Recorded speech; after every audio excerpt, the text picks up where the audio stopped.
पतंजलि की दवाइयों पर सच का खुलासा। भारत तीव्र या पुरानी जिगर की बीमारी सहित कई बीमारियों के लिए आयुर्वेद दवाइयों के विज्ञापन में वृद्धि से त्रस्त है। जन स्वास्थ्य पर इन हमलों का नेतृत्व पतंजलि आयुर्वेद ने किया है। उनका दावा कि उनके उत्पादन अनुसंधान आधारित होते हैं, यह एक झूठ है। उनके उत्पादों के विश्लेषण पर मैंने अपनी जेब से भुगतान करके ये ट्वीट्स की श्रृंखला रची है। उनकी प्रमुख कोरोना निवारक दवा कोरोनिल एक प्रयोगशाला विश्लेषण पे मुझे जहरीले भारी धातुओं और औद्योगिक सॉल्वेंट्स का खुलासा प्राप्त हुआ है। वास्तव में कोरोनिल की एकमात्र उपयोग पुस्तिका के प्रकाशक, जो कि बिक्री को बढ़ावा देने के लिए उपयोग किए जाने वाले उत्पादन के विक्रेता भी हैं, उन्होंने तीसरे दर्जे की वैज्ञानिक शोध पत्रिका में प्रकाशित हुए एक कमजोर और नकली डेटा अनैतिक परीक्षण पर आधारित उपयोग पुस्तिका लिख डाली है। पतंजलि आयुर्वेद के उत्पादों जैसे कि गिलोय का रस, करेला का रस, आंवला का रस और एक अन्य मलिकाना आयुर्वेदिक उत्पाद जो कि मधुमेह के दवा होने का दावा करता है, उनके कारण जिगर की चोट और जिगर की विफलताओं की कई घटनाएं हुई हैं।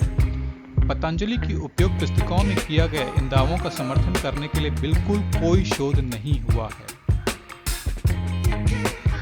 गिलोय एक अच्छी तरह से वर्णित जिगर की जहरीली जड़ी बूटी है। भारत में गिलोय जिगर की चोट, जिगर की विफलता, मृत्यु और यकृत प्रत्यारोपण के 200 से अधिक मामलों में लिप्त है। कफ सिरप की गाथा सुर्खियों में है, लेकिन असली कैंसर जो कि समाज में है और मगर जिसे कोई संबोधित नहीं कर रहा है, वो आयुर्वेद दवाइयों का भ्रामक प्रचार।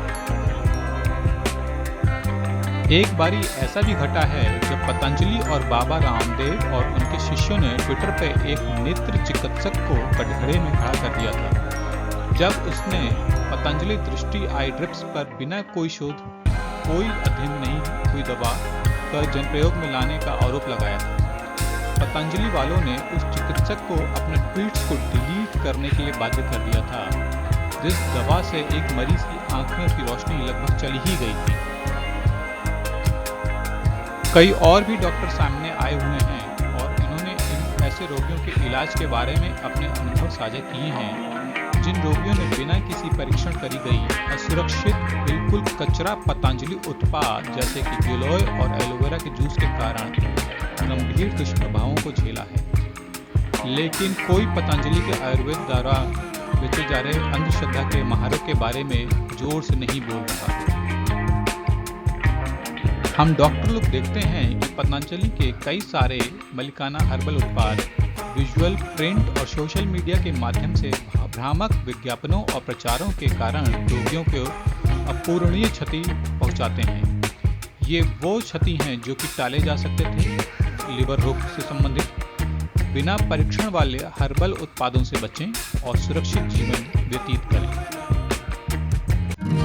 एक बार मैंने अपनी निजी 60,000 रुपये खर्च किए, वो रुपए जो कि मैंने कम खाना खाकर, कम ऑनलाइन ऑर्डर करके और अपने जन्मदिन पर कम खर्च करके बचाए थे।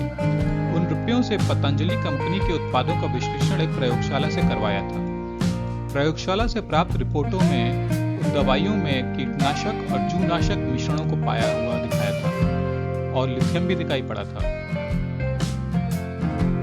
पतंजलि ने आम लोगों तक पहुंचने में कामयाबी प्राप्त करी है, क्योंकि लोगों को लगता है कि उनके उत्पादों पर अच्छी तरह से शोध किया गया है, जबकि यह सच नहीं है।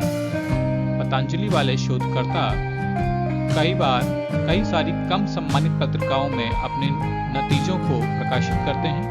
कई बार तो प्री क्लिनिकल शोधों को ही व्यापक रूप से कुछ ऐसे प्रकाशित कर देते हैं जिससे कि वो धोखे से गुड एविडेंस के रूप में बाजार में मान लिए जाते हैं और जनता को गुमराह कर देते हैं।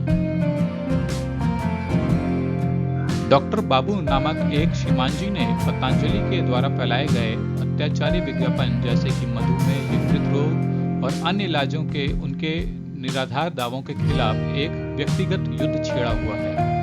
उन्होंने आरटीआई अधिनियम के माध्यम से, जो कि इस वर्ष उन्होंने 100 से अधिक भी भेजे हुए हैं, वह इन धोखाधड़ों को सजा भुगतान करवाने में प्रयत्नशील है।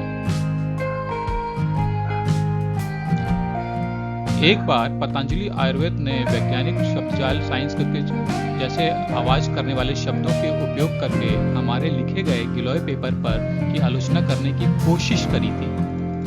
हमारे उग्र जवाब ने उन्हें चुप करा दिया।